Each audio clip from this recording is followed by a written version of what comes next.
When I started writing for the Christmas marathon, my brother actually asked me to review this movie, and I thought to myself, that's a good idea.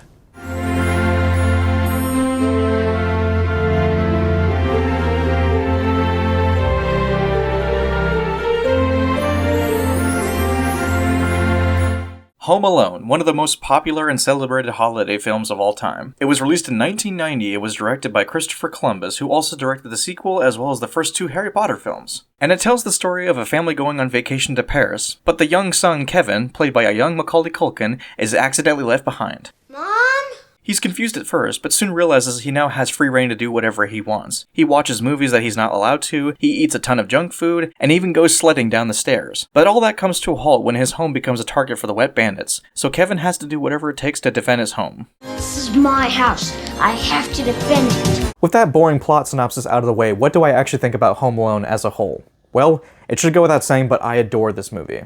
I, like many of you I'm sure, have watched it countless times since I was a kid. It was on repeat constantly, and my siblings and I would quote it all the time. Sandy don't visit the funeral homes, little buddy. Keep the change, you filthy animal. I wouldn't let you sleep in my room if you were growing on my ass. It should go without saying, but the movie's writing is on point. Not only are the characters memorable, but the comedy in general is just hysterical. From the dialogue all the way to Kevin's shenanigans, it's just a tightly made movie from start to finish. I remember that I would rewind certain moments on VHS and DVD just because they made me laugh so much. So much so to the point my sides would actually cramp up. One of my all-time favorite moments is when Kevin orders a pizza and pulls a prank on the driver by using one of the best fake movies ever.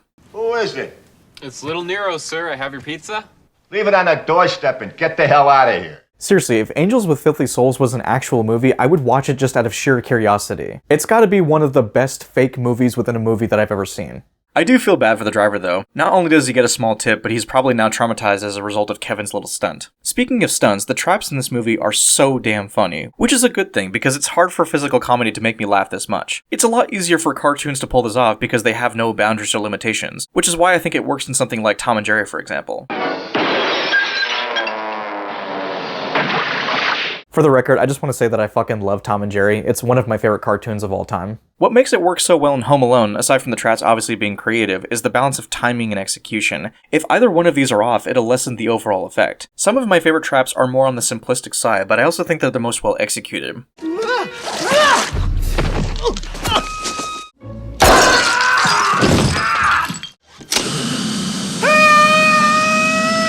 Now let's be frank here, even though we love this movie and consider it to be funny, these traps would have killed the wet bandits easily. But considering that this is a Christmas movie, we have to keep it family friendly, don't we?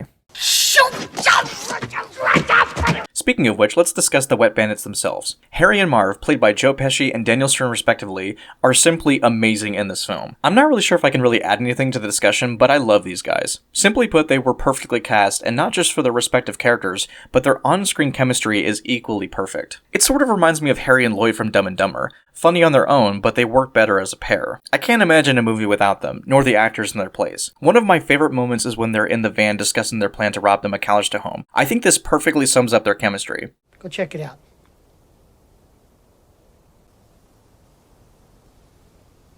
Now?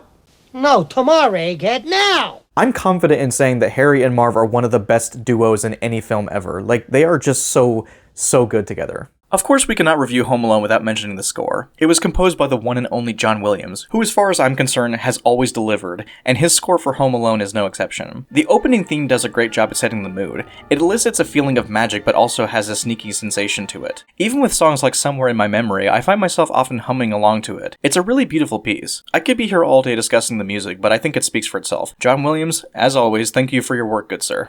Lastly, I'd like to discuss the sincerity of this movie, because while it is a funny comedy at the end of the day, it also does have a nice message behind it. I think this message is well realized when Kevin is sitting with Old Man Marley at church. They have a nice, tender discussion about the importance of family and how it's good to maintain a healthy relationship with them, despite any grievances that you may have. Kevin starts out excited with his family being gone as it gives him free will to do anything he wants, but by the end, he's relieved and happy when they're home, because deep down, he truly loves them. Admittedly, it's not an original life lesson, but it is one to be reminded of every now and then. If I were to levy any major complaints, I guess I could say that some of Kevin's family can be a bit too harsh on him. You're what the French call les incompetents.